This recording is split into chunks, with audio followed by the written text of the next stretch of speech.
Hello, the reason I'm making this video is because I swore to myself that I would tell the world when I found a solution to this problem. And the solution was propranolol. The problem was basically a decade-long panic attack. So to give a little bit of background so that maybe you can compare, I don't know, and I'm not trying to compare myself with other people when I say this is just my experience. But it was hell. Like, I had to force myself to go to work, like actually, like, white knuckle it, go to work. Same thing with going out in public. It wasn't that I was afraid of any kind of logical something bad was going to happen. It was just with all of the motion and commotion and just everything going on around me. I just couldn't be sociable. I was not happy. I was literally forcing myself to get through this stuff. And I wasn't exactly in the best of positions before all that the panic started, but it's been so long ago, I can't even compare myself to that anymore. But in any case, I was constant panic, like panic attack panic. I felt like a prey animal, where like how if you have like a prey animal as a pet and they won't let you know that they're sick or something's wrong because of their instinct. That's the way I felt. And so, like, it made me very nervous if somebody knew that there was something wrong with me.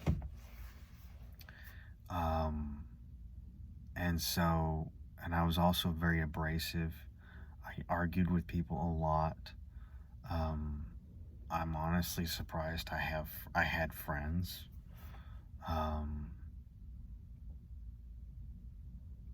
And I'm telling you, like, this was a nightmare that I was living for almost a decade. And the thing was that I didn't want to go to a doctor because they have a tendency to just dole out benzos, and in 2 weeks you're addicted. And I didn't want a lifetime of hell for a 2 week, you know what I mean. And on top of that, I've had like very, very, very bad experiences as a kid with drugs. On a side note, be very careful about giving your kids like ADHD medication and stuff like that. These drugs are not safe. They are not benign.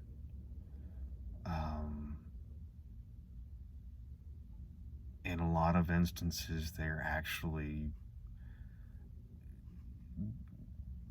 slightly modified versions of street drugs that people go to jail for. In fact, I kind of think that they actually might be worse, because at least the street drugs, their effects are very well known. And apparently also there's an enzyme that a minority of people either overproduce or underproduce. And what happens is that some drugs are activated by this enzyme, and if you, like, say you don't have enough of this activated so it actually affects you the right way, And if you don't have enough of this enzyme, the drug will actually build up inside you until it gets to toxic levels, even though you're taking what is considered the right amount. But just please be careful about giving your kids or yourself any of these drugs. They're not safe, and your kid does not have a chemical imbalance or any of these other just nonsense. So anyways, that's why I didn't want to go to a doctor. And shortly before I actually the virus, I actually quit smoking. I'd been smoking for like 12 years or something like that. And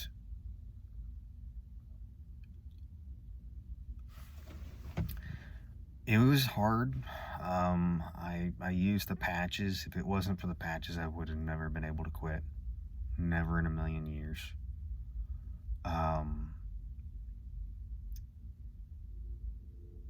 And like I had to go from the 21 milligram to the 14 milligram to the 7 milligram to a 7 milligram cut in half to a 7 milligram cut into a quarter.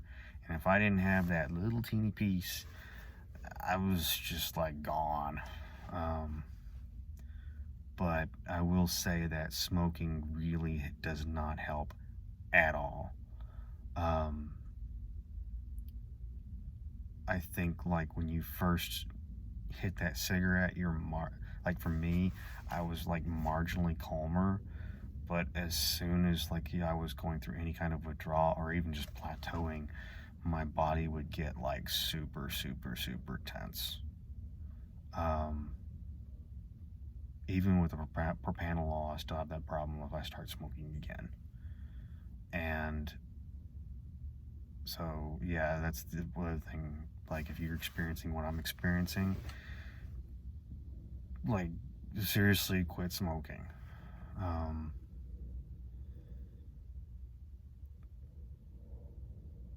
So, anyways, it's starting to get dark. When the virus hit, I didn't want to. I was concerned about everybody else's anxieties rubbing off on me, and so like I wasn't scared about the virus in of itself, though. So I called up the doctor, and the doctor gave me the propranolol, and it was night and day, like in every literal sense of the word. It, like, even the people that I work with and know me tell me that my personality was totally different. And so,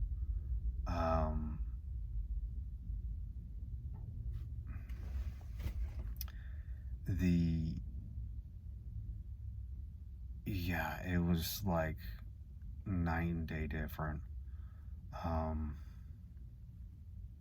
The only problem that I had was that with everybody hiding from the virus, I wasn't able to get the support that I really, really, really needed, because it's like my body chose between having constant panic and dealing with a lot of other emotions. So once the panic was gone, a lot of other emotions came forward.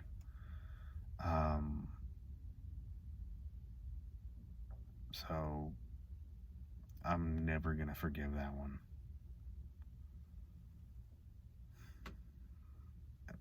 Anyways,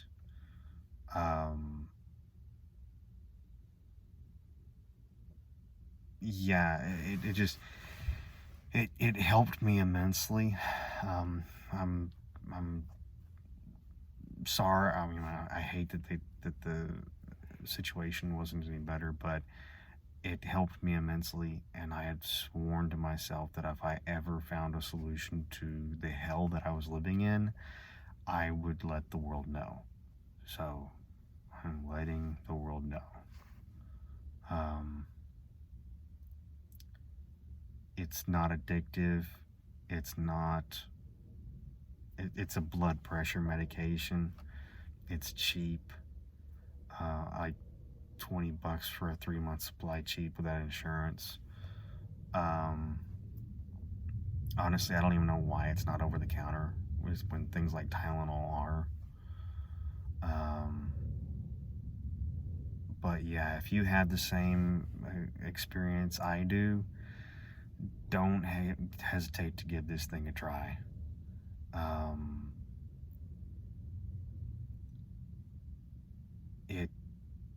I've lost like a decade of my life to this problem. And I'm telling you, like before, not just the panic attacks, but I would go out of body in a weird way, kind of like I would watch myself. And it was just like my body would just kind of keep on going. I couldn't even hear the lyrics to songs before. Like, there are songs that have literally been playing on the radio since the 90s that it's only just now that I've been able to understand them.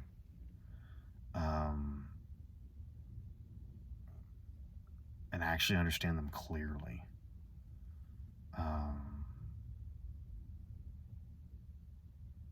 So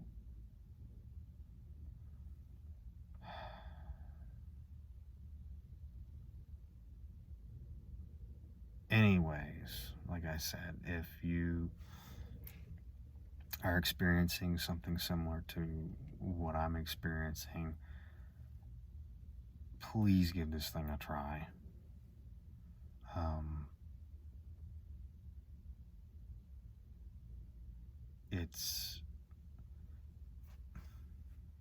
Yeah. Anyways, thanks for listening to my first YouTube thing ever. Bye.